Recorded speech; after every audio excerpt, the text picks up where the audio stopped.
We are not surrendering our mission at all. We're just doing smarter. What started this? 4 years of an open border where millions of people are in this country unvetted. Remember, let's not forget for 4 years, we were told the border was secure. 4 years, we were told the border was secure. And we all knew it wasn't.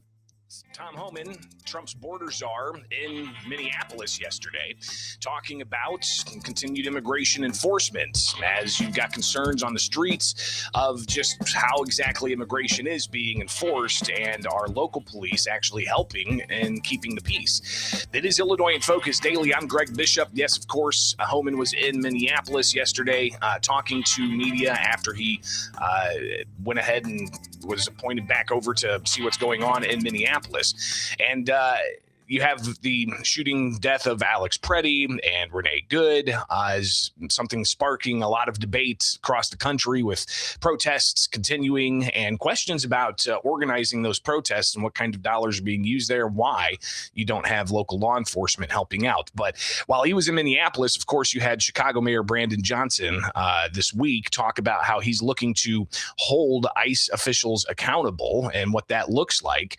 Not too sure and how exactly the local officials can do something like holding ICE accountable, if that's a thing. He says that they're looking to prosecute. Look, after what we've seen in the streets of this country, we have to seriously look at how local government can ultimately not just bring charges and investigation against the federal overreach, but how we can create a process that allows for prosecution of these individuals. On the streets across this country, federal agents are being directed by the Trump administration to shoot and kill. And my team is working overtime to locate measures that I can use through my executive authority to not just hold people accountable, but to ensure that there's a mechanism in which that can take place. So we'll continue to explore all options and take a deep look into what we can do to not just investigate, but to prosecute. So what exactly that looks like, not sure. We could possibly hear about an executive order from Chicago Mayor Brandon Johnson about how he looks to possibly go after ICE officials. But Homan's saying, listen, nothing's perfect. I do not want to hear that everything's been done here has been perfect. Nothing's ever perfect, and anything can be improved on. And what we've been working on is making this operation safer, more efficient, by the book. The mission is going to improve because of the changes we're making it internally. No agency or organization is perfect. President Trump and I, along with others in the administration, have recognized that certain improvements could and should be made. That's exactly what I'm doing here. Some of those improvements that Homan's talking with local officials about in Minneapolis is something he's talked about across the country in various sanctuary states and jurisdictions where local police aren't allowed to cooperate with federal immigration authorities, like in Illinois and Cook County and Chicago.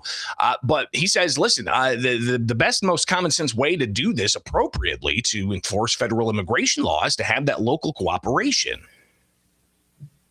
Give us access to the illegal alien public safety threat and the safety and security of a jail. It's common sense. It's safer for the community, it's safer for the agent, and it's safer for the alien. Because anything can happen on a street arrest. It just makes common sense. And what that looks like in Minneapolis, he says he's getting some cooperation to do that, to have, states, jails in Minnesota hand over non-citizens when they're released from a jail after serving their time or released from prison when they're serving their time. So he says that's an agreement, at least Homan mentioned yesterday, he has with local officials there. And he says it's important because it'll bring about safer conditions. This is common sense cooperation that allows us to draw down on the number of people we have here. Yes, I said it. Draw down the number of people here. Because we have the efficiency and safety of the jails and the prison. Matter of fact, I have staff from CBP and from ICE working on a draw down plan. What does that look like? based on the cooperation? What does that look like based on how many targets we have left to find? So Homan saying the drawdown can happen if there's local cooperation with, the worst of the worst, as the Trump administration calls them, being handed over by local officials to immigration officials. If that happens, then they can draw it down and not see that type of force on the streets of having to go find those, quote, worst of the worst. Johnson, though, earlier this week still says that he has concerns about how ICE is conducting their business, and he says that they need to be out. I'm obviously very much still concerned about the private, masked, terrorizing police force that the Trump administration continues to sick on working people across this country.